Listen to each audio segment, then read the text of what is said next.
سورۃ النساء کی آیت نمبر 116، سورہ نساء کا 18واں رکوع اور 5ویں پارے کا 15واں رکوع۔ اللہ رب العالمین نے ارشاد فرمایا، ان اللہ لا یغفر ان یشرک بہ، اللہ اسے نہیں بخشتا کہ اس کا کوئی شریک ٹھہرایا جائے، وَيَغْفِرُ مَا دُونَ ذَلِكَ لِمَن يَشَاءُ، اور اس سے نیچے جو کچھ ہے جسے چاہے معاف فرما دیتا ہے۔ یعنی جس کا خاتمہ کفر پر، شرک پر ہو، وہ ہمیشہ جہنم میں جلے گا اور اس کی بخشش نہیں ہوگی۔ اور شرک و کفر کے علاوہ کسی نے اور کوئی گناہ کیا، یعنی خاتمہ تو ایمان پر ہوا لیکن بڑے بڑے اس نے گناہ کیے ہیں، تو اللہ تعالیٰ جن گناہوں کو چاہے گا بخش دے گا۔ وَمَن يُشْرِكْ بِاللَّهِ فَقَدْ ضَلَّ ضَلَالًا بَعِيدًا، اور جو اللہ کا شریک ٹھہرائے وہ دور کی گمراہی میں پڑا۔ حضرت عبداللہ بن عباس رضی اللہ تعالی عنہما فرماتے ہیں، یہ آیت ایک ایسے عربی دیہاتی صحابی کے بارے میں نازل ہوئی جو کافی بوڑھے تھے، جنہوں نے سید عالم صلی اللہ علیہ وآلہ وسلم کی خدمت میں حاضر ہو کر عرض کیا، یا نبی اللہ، میں بوڑھا ہوں، گناہوں میں غرق ہوں، بس صرف اتنی سی بات ہے کہ جب سے میں نے اللہ کو پہچانا ہے اور اس پر ایمان لایا ہوں، اس وقت سے کبھی میں نے اللہ کے ساتھ شرک نہ کیا اور اس کے سوا کسی اور کو دوست نہ بنایا، یعنی اللہ کے مقابلے میں نے کسی کو دوست نہ بنایا، اور جرت کے ساتھ گناہوں میں مبتلا نہ ہوا۔ ایک پل بھی میں نے یہ گمان نہ کیا کہ میں اللہ سے بھاگ سکتا ہوں، میں اپنے گناہوں پر شرمندہ ہوں، تائب ہوں اور مغفرت چاہتا ہوں، مجھے بتائیے اللہ کے یہاں میرا کیا حال ہوگا۔ اس پر یہ آیت نازل ہوئی۔ یہ آیت بالکل واضح حکم بیان کرتی ہے کہ شرک بخشا نہ جائے گا۔ اگر مشرک اپنے شرک پر مرے تو اس کی بخشش نہ ہوگی۔ ہاں، اگر مشرک اپنے شرک سے توبہ کرے اور ایمان لائے تو اس کا ایمان بھی قبول ہوگا اور اس کی توبہ بھی قبول ہے۔ یہاں پر شرک کا ذکر ہے کہ شرک کے علاوہ اللہ تعالی جس گناہ کو چاہے گا بخش دے گا، لیکن دیگر آیات سے اور احادیث طیبہ سے یہ بات ثابت ہے کہ کسی شخص کا خاتمہ شرک پر ہو یا کسی بھی کفر پر ہو، شرک بھی کفر ہے، اور شرک کے علاوہ اگر کسی اور کفر میں مبتلا ہے اور اس کا خاتمہ کفر پر ہوا تو اس کی بخشش نہیں ہے۔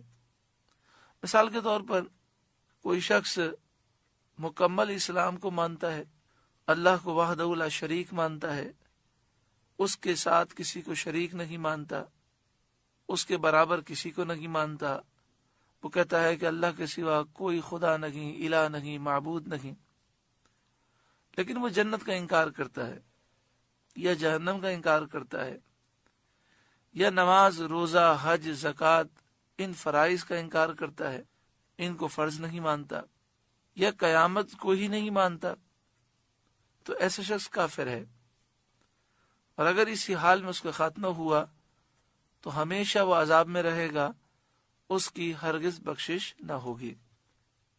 شرک کسے کہتے ہیں اس سے پہلے بھی آپ سمجھ چکے، اللہ کے سوا کسی کو خدا سمجھنا شرک ہے، الہ سمجھنا، معبود سمجھنا، یعنی یہ سمجھنا کہ اللہ کے سوا کسی کی عبادت ہو سکتی ہے، پوجا ہو سکتی ہے، تو یہ شرک ہے۔ اللہ کے سوا کسی کو واجب الوجود سمجھنا، یہ بھی شرک ہے۔ واجب الوجود کے معنی یہ ہے کہ اللہ ہمیشہ سے ہے. اللہ کے سوا کسی کو یہ سمجھنا وہ ہمیشہ سے ہے تو یہ بھی شرک ہے. اللہ کے لیے کسی کو اللہ کا بیٹا سمجھنا، بیٹی سمجھنا، بیوی سمجھنا، یہ سب شرک ہیں. مسلمان کو یہ عقیدہ رکھنا چاہیے کہ حقیقی طاقتیں صرف اللہ کے پاس ہیں، حقیقی علم اللہ کے پاس ہے، ذاتی طاقتیں اللہ کی ہیں، اور اللہ کے بندوں کو جو طاقتیں ملی ہیں وہ اللہ کی عطا سے ملی ہیں. یہ رب العالمین کا فضل ہے. اور اللہ کے نیک بندے جو طاقت رکھتے ہیں وہ اللہ کے اذن سے رکھتے ہیں. کوئی مسلمان کسی بھی نیک بندے کو، یہاں تک کہ سرکار دو عالم صلی اللہ علیہ وآلہ وسلم کو بھی نہ خدا مانتا ہے، نہ الہ، نہ معبود، نہ اللہ کا بیٹا، اور نہ ہی وہ نبی اکرم صلی اللہ علیہ وآلہ وسلم کو مستقل بذات مانتا ہے. یعنی کوئی مسلمان یہ عقیدہ نہیں رکھتا کہ نبی اکرم صلی اللہ علیہ وآلہ وسلم ذاتی طاقت رکھتے ہیں، بلکہ ہر مسلمان کا یہ عقیدہ ہے کہ اللہ کی عطا سے ان کے پاس علم بھی ہے، طاقت بھی ہے، قدرت بھی ہے، تصرف بھی ہے. اور حضور صلی اللہ علیہ وآلہ وسلم جو طاقت کا اظہار فرماتے ہیں وہ بھی اذن اللہ فرماتے ہیں، اللہ کے حکم سے، اللہ کی مرضی سے، اللہ کی مشیت سے. اور ہر مسلمان کا یہ عقیدہ ہے کہ اللہ کی مشیت کے بغیر ایک پتہ بھی ہل نہیں سکتا.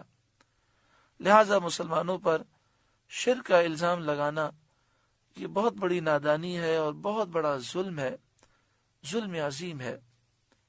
احادیث طیبہ کی روشنی میں جو کسی مسلمان پر اس طرح شرک کا جھوٹا الزام لگاتا ہے وہ خود دائرہ اسلام سے خارج ہو جاتا ہے، شرک اسی کی طرف لوٹ کر آتا ہے. یہ شیطان کا بہت بڑا وار ہوتا ہے کہ وہ بسا اوقات نیکی کے راستے سے انسان کو گمراہ کر دیتا ہے. آدمی تو یہ سمجھ رہا ہوتا ہے کہ میں توحید کا درس دے رہا ہوں، شرک سے روک رہا ہوں، لیکن شرک کی تعریف معلوم نہ ہونے کی وجہ سے ہوتا یہ کہ انسان کسی مسلمان پر شرک کا جھوٹا الزام لگا دیتا ہے اور خود برباد ہو جاتا ہے. شرک کی حقیقت کو سمجھنا انتہائی ضروری ہے. باہر شریعت مسجد سے آپ یہ سی ڈی، کیسٹ اور کتاب حاصل کریں شرک کی حقیقت، اور سی ڈی حاصل کریں حقیقت توحید، اور کتاب حاصل کریں معیار ہدایت. یہ ساری چیزیں باہر شریعت کی جو ویب سائٹ ہے نورقرآن.net، اس پر سے بھی آپ ڈاؤن لوڈ کر سکتے ہیں. بس اللہ تعالیٰ کی بارگاہ میں دعا ہے کہ اللہ تعالیٰ ہر ایک کو ہدایت کا نور عطا فرمائے اور ہر ایک کو صحیح دین کی سمجھ عطا فرمائے.